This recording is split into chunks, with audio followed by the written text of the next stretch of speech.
नमस्कार दोस्तों, आज बताऊंगा कि कैसे आप शेड्यूल 3 की बैलेंस शीट कॉर्पोरेट एंटिटी यानी प्राइवेट लिमिटेड कंपनी की डायरेक्ट टैली से बना सकते हैं। वो भी ऑटो ड्राफ्ट आपकी टैली बन के आ जाएगी, यानी टैली का डाटा एज इट इज़ आपकी शेड्यूल 3 की बैलेंस शीट में ड्राफ्ट होके आ जाएगा। आपको एक्सेल पे मैनुअल वर्किंग करने की ज़रूरत नहीं है। चलिए बताता हूँ कैसे होगा। सबसे पहले तो मैं आपको ये बता देता हूँ कि ये प्लगइन कैसे टैली में इंस्टॉल करना होगा या अपडेट करना होगा। सबसे पहले तो आपको ये ध्यान रखना है कि आपको जो टैली का वर्जन यूज़ करना है वो 7.1 वर्जन यूज़ करना है। उसके बाद अगर आप हेल्प पे जाएंगे और यहाँ से जाएंगे टैली प्लगइन्स पे, तो देख सकते हैं यहाँ पे फाइनेंशियल स्टेटमेंट का ये प्लगइन लोडेड होना चाहिए। इसको लोडेड करने के लिए कैसे लोडेड करना है, सिंपल है। आपको क्या करना है, टैली की वेबसाइट पे आएंगे। टैली की वेबसाइट पे आपको जैसे टैली का ये मेन होम पेज है, यहाँ पे दिखेगा कस्टमर हब, इस पर क्लिक करना है और ऑल प्लगइन पे जाएंगे। जैसे ही ऑल प्लगइन पे जाएंगे तो आपको दिखेगा फाइनेंशियल स्टेटमेंट का, यहाँ पे सारी प्लगइन मिलती है। एनेबल नाउ पे क्लिक करेंगे, यहाँ पे आपको टैली का सीरियल नंबर डालना है और एनेबल ऐड ऑन पे क्लिक करना है। ये क्लिक करने के बाद टैली में आ जाना है और आने के बाद यहाँ पे क्लिक करना वर्जन पे, और यहाँ पे आपको एक क्लिक करने के बाद आपको स्टेटस दिखा देगा कि आपका सीरियल नंबर क्या है। ये सारी इन्फॉर्मेशन आपको अपडेट पे क्लिक कर लेना है। अपडेट पे क्लिक करने के बाद आपको अपना tally.net आईडी और पासवर्ड डालेंगे तो अपडेट हो जाएगा। अपडेट होने के बाद आप चेक करेंगे वो प्लगइन तो आपको दिखेगा। उसके बाद क्या कर लेना है, उसके बाद आपको जाना है बैलेंस शीट पे। बैलेंस शीट पे जाने के बाद यहाँ से मैं बैलेंस शीट ऑटोमेटिकली प्रिपेयर करने वाला हूँ टैली से, टैली प्लगइन के जरिए, फाइनेंशियल स्टेटमेंट के प्लगइन के जरिए। कैसे होगा, ऑल्ट और ई करेंगे यानी एक्सपोर्ट पे क्लिक करेंगे, फाइनेंशियल स्टेटमेंट पे क्लिक करेंगे। ठीक है, देख सकते हैं schedule 3 for division fast. Schedule 3 की डिवीजन फर्स्ट का अपडेट है ये। शेड्यूल 3 की बेसिकली बैलेंस शीट आप कॉर्पोरेट एंटिटी का यहीं से बना सकते हैं। 2 ईयर के कंपैरिजन वाला बैलेंस शीट आपका डायरेक्टली टैली प्राइम से बन जाएगा। क्या करना है, एंटर पे क्लिक करेंगे और आपको लोकेशन डिफाइन कर देनी है कि भैया ये वाली बैलेंस शीट जो है कौन सी लोकेशन में आपको सेव करनी है। तो मैं यहां से ले रहा हूं लोकेशन। ठीक है, मैंने एक फोल्डर बना लिया है शेड्यूल 3 की बैलेंस शीट का। मैंने यहाँ से कर दिया पेस्ट फोल्डर की लोकेशन।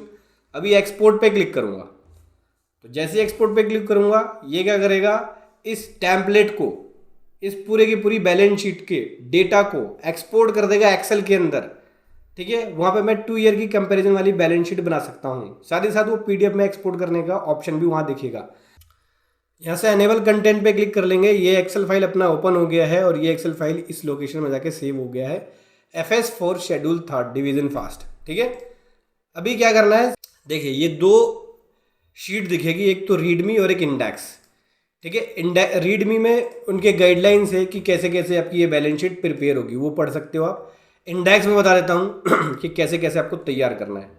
सबसे पहले तो रीडमी आ गया, फिर बेसिक इन्फॉर्मेशन। अगर आपको कंपनी के बारे में कोई बेसिक इन्फॉर्मेशन डालना है तो इस वाले टैब पे क्लिक करेंगे, एक बेसिक इन्फॉर्मेशन का टैब ओपन हो जाएगा जहाँ पे कंपनी का नाम कंपनी का एड्रेस ये सब आएगा। बाकी अगर आपको साइनिंग पर्सन की डिटेल्स डालनी है तो वो भी आप यहाँ पे फिल कर सकते हो। साइनिंग पर्सन की डिटेल क्या है, ऑडिटर की डिटेल डालनी है तो ऑडिटर की डिटेल भी डाल सकते हो, यहाँ फिल कर सकते हो। येलो लाइन वाला आप फिल करोगे सारा। ठीक है, उसके बाद जब शेयर कैपिटल की डिटेल डाल देंगे तो शेयर कैपिटल वाले ऑप्शन को भी अपडेट कर देंगे। ठीक है, ये मैं आपको दिखाऊंगा करके कि कैसे अपडेट होगा। सबसे पहले तो मैं क्या काम करता हूँ, बाकी और जो शीट चाहिए वो ले लेते हैं, क्योंकि इसके अंदर अलग अलग शीट है जिसकी थोड़ी बहुत मैपिंग करनी पड़ेगी, तो बस थोड़ा सा आपका टाइम यहाँ कंज्यूम होगा। क्या करना है, ट्रायल बैलेंस करंट ईयर वाला वो ले लिया, फिर इंडेक्स पे आएंगे। ट्रायल बैलेंस प्रीवियस ईयर वाला वो ले लिया, फिर इंडेक्स पे आएंगे, प्रीवियस ईयर का ले लिया, स्टॉक ले लिया प्रीवियस ईयर का, स्टॉक ले लिया करंट ईयर का, दोनों ईयर का हमने स्टॉक ले लिया। उसके बाद डेटर ले लिया करंट ईयर का और डेटर ले लिया प्रीवियस ईयर का। इसी प्रकार से क्रेडिटर ले लिया करंट ईयर का और क्रेडिटर ले लिया प्रीवियस ईयर का। उसके बाद यहाँ से ले लिया मैंने बैलेंस शीट और फिर यहाँ से ले लिया मैंने प्रॉफिट एंड लॉस अकाउंट। ठीक है, ये सारे शीट ओपन हो गए, बस इसके जरिए ही सारी चीज़ें आपकी बननी है। अभी क्या करना है, एक एक करके आ जाएंगे। सबसे पहले तो आ जाओ बेसिक इन्फॉर्मेशन पे। देखिए कंपनी का नाम आ गया। अब यहाँ पे अगर आपको ऑथराइज सिग्नेचरी की डिटेल फिल करनी है तो वो फिल कर लेते हैं। जैसे मैं यहाँ पे ऑथराइज पर्सन का नाम लिख लेता हूँ, गुरु राज करण। ठीक है, गुरुराज करण हो गया। ये है डायरेक्टर यहाँ पे।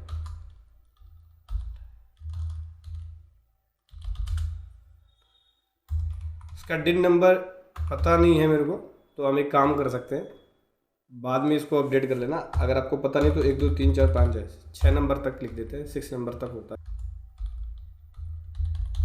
दूसरी डायरेक्टर पूर्णिमा है, ठीक है। इसका भी सेम अपडेट कर दिया, ऑथराइज सिग्नेचरी अपडेट हो गया। साइनिंग डेट आप यहाँ पे डाल सकते हो, अपडेट कर सकते हो। जैसे साइनिंग डेट अगर आपको रखनी है, जैसे फॉर एग्जांपल के लिए साइनिंग डेट यहाँ पे मैं रख रहा हूँ, अगर आज की डेट लेना चाहें तो यहाँ से 2 जुलाई 2026, ठीक है। ऑटोमेटिक डेटा के प्लेस यहाँ पे रख रहे हैं हम दिल्ली फॉर एग्जांपल के लिए। वैसे एड्रेस इसका बेंगलुरु का है, तो यहाँ से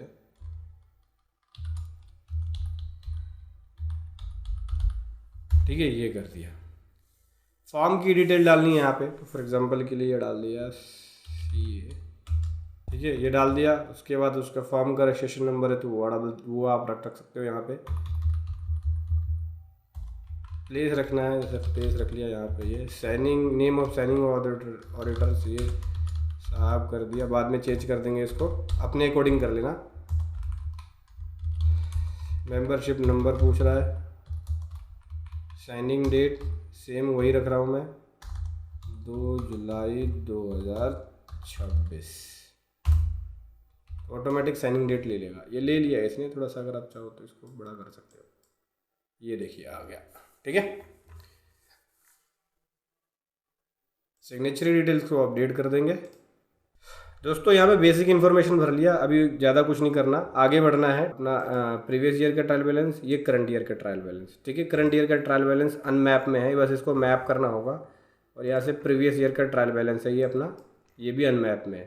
तो दोनों की मैपिंग करनी होगी। सबसे पहले प्रीवियस ईयर वाले में चले जाते हैं, ठीक है। ये प्रीवियस ईयर का ट्रायल बैलेंस है, इसकी इन मैपिंग करनी होगी। बस मैपिंग में आपको इसको बस यहाँ पे डिफाइन करना पड़ेगा कि कौन कौन से इसके अंदर हेड में आएंगे। जैसे कि एक एक एंट्री पे चलते हैं। सबसे पहले आ जाते हैं, ये स्टॉक इन हैंड पूछ रहा है। स्टॉक इन हैंड कुछ भी नहीं है, 0 है। एज़ पर स्टॉक आ गया, यहाँ पे एरर भी नहीं है। शेयर कैपिटल के बारे में पूछ रहा है, तो शेयर कैपिटल यहाँ पे देख सकते हैं। शेयर कैपिटल में ये आ रहा है, यहाँ पे ये आ गया 12,500 है, ये रहा। Capital account, liability capital account, Gururaj Karan, opening balance, closing balance, ठीक है। फाइनल क्लोजिंग बैलेंस ये आ गया, बाइफर्गेशन ये आ गया। शेयर कैपिटल के अंदर है ये, फुल्ली सब्सक्राइब एंड पेड। हम यहाँ पे मैपिंग करेंगे, किसका पार्ट बनेगा यहाँ से आपको देना पड़ेगा। किसका है ये, गुरुराज करण है, पूर्णिमा है, किसका है, आपको यहाँ पे इसकी डिटेल देनी पड़ेगी। यहाँ पे गुरुराज करण का ऊपर वाला है, पूर्णिमा का नीचे वाला है। तो ये है गुरुराज करण का, ठीक है। और ये है अपना पूर्णिमा का, 2% थे यहाँ पे जो हमने फिल किया था ना शेयर कैपिटल, ऑटोमेटिक वहाँ से अपना मैपिंग कर लेगा प्रीवियस ईयर के अकॉर्डिंग, ठीक है। उसके बाद अगला है अनसिक्योर्ड लोन में, अनसिक्योर्ड लोन गुरुराज करण का लोन है यहाँ पे, यानी डायरेक्टर से लोन हो गया, ठीक है। ये क्लोजिंग बैलेंस आ गया, ये बोरोइंग क्लोजिंग बैलेंस है, बोरोइंग क्लोजिंग बैलेंस। अब यहाँ से देंगे कि किस चीज़ का लोन है, हम टर्म लोन है, सिक्योर लोन है, अनसिक्योर लोन है, क्या है ये। तो term loan from bank, loan from other parties, deferred deposits, loan in advance from related parties. ये रिलेटेड पार्टीज का हो गया, मतलब जब डायरेक्टर से लेते हो तो रिलेटेड पार्टी से आ जाता है,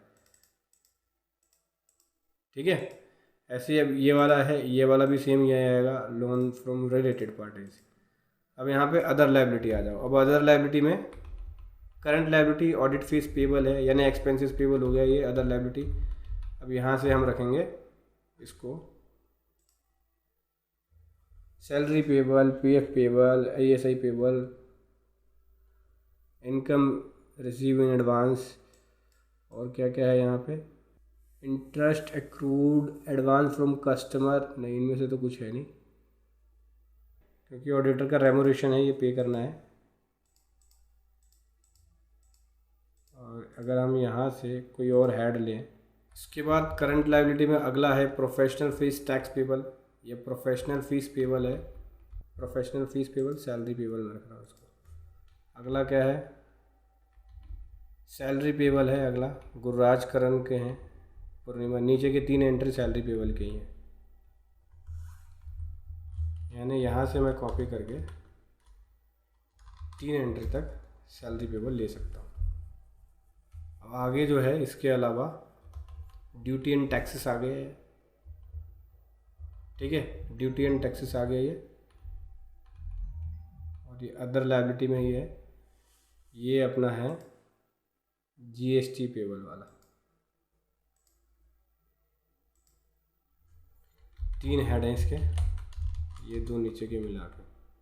ये वाला हेड अपना है duty and taxes, TDS on salary का है, यानी टीडीएस पेबल आ जाएगा ये, ठीक है, टीडीएस पेबल।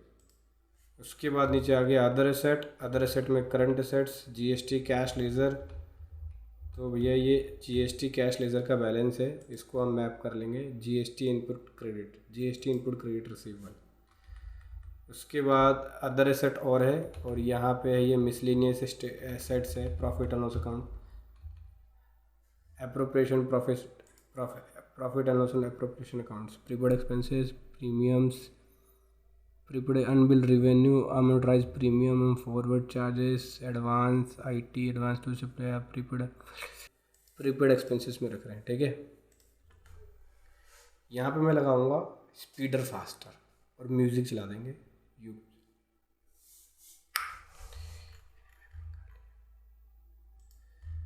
उसके बाद यहाँ से इनकम की बात करें तो अदर इनकम आ गया, इनकम, अच्छा इनकम अदर इनकम है, तो other income, interest income, miscellaneous income.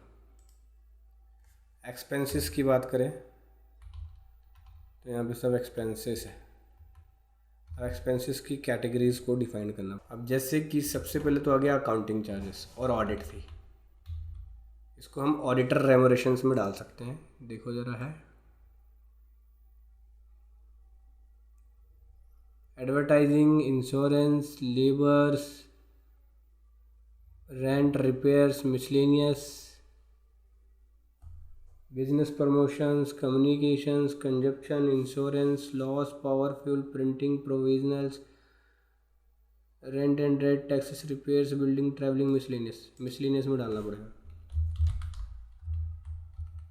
यानी ये दोनों तो मिसलेनियस में चले गए। तीसरा कौन सा है भाई? ट्रैवलिंग एंड कन्वेंस,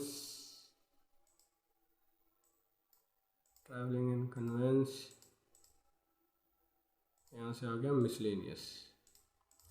सो दोस्तों देख सकते हैं मैंने कर लिया है पूरा मैप। अपडेट इनपुट शीट पे क्लिक किया, इनपुट शीट पे अपडेट करेगा ये, ठीक है।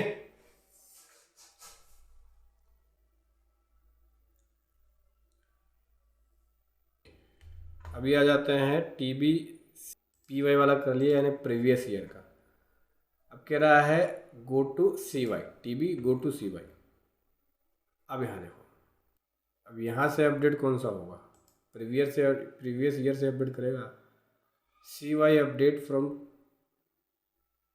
टीपी, पीवाई वाले से अपडेट हो गया। पीवाई वाले में अगर आप देखेंगे तो खाली है, मतलब अपडेट करना नहीं है, मतलब मैपिंग करनी नहीं है। यहाँ से जितना मैपिंग होना था पिछले साल से कर लिया। कुछ नए लेज़र हैं जिसकी मैपिंग हमें करनी पड़ेगी, जैसे कि एक एंट्री ये है, ये देखते हैं किस चीज़ की एंट्री है, आरओसी फीस पेबल, ठीक है। तो ये अदर्स पेबल के अंदर है, हालांकि अदर पेबल का कोई लेज़र है नहीं, तो मैं इसको स्ट्रक्चरीज पेबल है ये, तो जीएसटी पेबल में रख रहा हूँ, बाद में इसका मैं चेंज कर लूँगा। Do you want to same mapping in for other ledger group selected under current liability? Yes, same mapping कर देगा ये। उसके बाद है अगला सैलरी पेबल है, सैलरी पेबल है इसका, तो ये कर दो यहाँ से सैलरी पेबल, ये आ गया। यस, अब अगला आ जाओ। ड्यूटी एंड टैक्सेस में टीडीएस ऑन प्रोफेशनल फीस, यानी टीडीएस पेबल आ गया ये। यहाँ से मैं ले लूँगा टीडीएस वाला, ये रहा। उसके बाद अगला आ गया अदर एसेट है, ये क्या है, ये एडवांस टैक्स पेड किया है हमने, हमारी एसेट बन गई है एडवांस टैक्स, ये आ गई है देखो।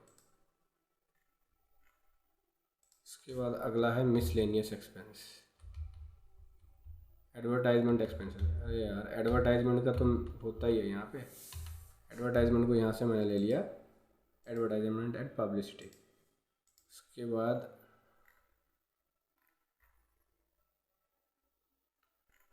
बाद इसने कर दिया है बैलेंस शीट को मैच। अगर आपको लगता है कि कोई एक्सपेंस मेरा किसी गलत हेड में है तो आप यहाँ से चेंज कर सकते हो।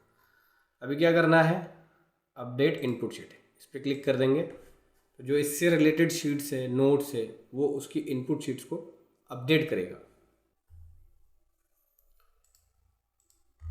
ओके कर दिया हम लोगों ने, ठीक है। अब हमारी यहाँ पे बैलेंस शीट प्रिपेयर है। अभी आपको क्या करना है, पीडीएफ पे अगर आपको एक्सेल में चाहिए बैलेंस शीट तो एक्सेल में ले सकते हैं, पीडीएफ में चाहिए तो पीडीएफ में ले सकते हैं।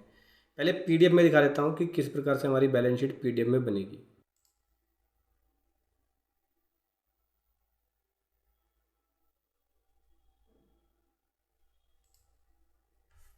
देखो पब्लिशिंग कर रहा है ये, इसका मतलब पीडीएफ में बना रहा है।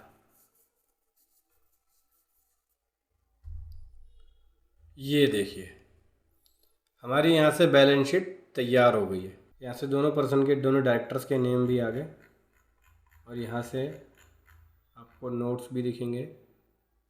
ये कंट्रीब्यूशन अकाउंट्स आ गया, रिजर्व एंड सरप्लस आ गया, लॉन्ग टर्म कैपिटल, जो बैलेंस शीट्स के हेड्स हैं वो आ गए ऑटोमेटिकली। उसके अलावा नीचे और जाएंगे तो पीएनएल के नोट्स आएंगे, जैसे देखिए प्लांट एंड मशीनरी आ गया, वर्किंग कैपिटल आ गया, ठीक है। तो इससे रिलेटेड जो नोट्स है ना वो नीचे हमें ऑटोमेटिकली जनरेट होते हुए दिख रहे हैं, ठीक है। इस प्रकार से यहाँ पे बैलेंस शीट की डिटेल है। तो आप अपनी हेड्स को चेक कर सकते हैं कि आपने कोई इन्फॉर्मेशन गलत तो नहीं भर दी, या बैलेंस शीट में जो वैल्यूज़ आ रही है वो गलत तो नहीं आ रही, कुछ डिफरेंस तो नहीं क्रिएट कर रहा है। डिफरेंस क्रिएट कर रहा है तो आप चेक कर सकते हैं कि किस वजह से डिफरेंस क्रिएट कर रहा है, ठीक है। इंडेक्स पे जाके आप यहाँ पे आप सेटिंग कर सकते हैं। एक्सेल में जनरेट करना है, इस रिपोर्ट को एक्सेल में चाहिए जहाँ पे आप एडिट भी कर सको। तो इस पर क्लिक करोगे तो एक्सेल के, नॉर्मल एक्सेल के फॉर्मेट में ये पूरी की पूरी बैलेंस शीट 2 ईयर का बना देगा, जहाँ पे अपने सुविधा के अकॉर्डिंग उसको एडिट कर सकते हो। जो इन्फॉर्मेशन चाहिए वो रख सकते हो, जिसका आपको रीनेम करना है वो आप रीनेम कर सकते हो, और अपने अकॉर्डिंग उसको सेट करके प्रिंट निकाल सकते हो। दिखाता हूँ, जनरेट कर रहा है ये एक्सेल के अंदर।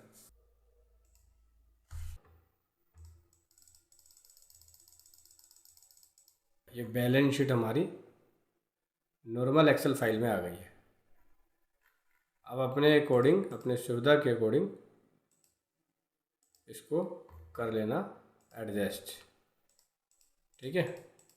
ठीक है दोस्तों, तो इस प्रकार से आप शेड्यूल 3 की बैलेंस शीट को बना सकते हैं। जैसे एक सीए बनाता है, एक सीए फॉर्म के अंदर कॉर्पोरेट एंटिटी का शेड्यूल 3 की बैलेंस शीट आप टैली के ज़रिए, इस फाइनेंशियल स्टेटमेंट की प्लगइन के ज़रिए बना सकते हो। वीडियो कैसी लगी ज़रूर बताएं। Thank you so much. जय हिंद, वंदे मातरम।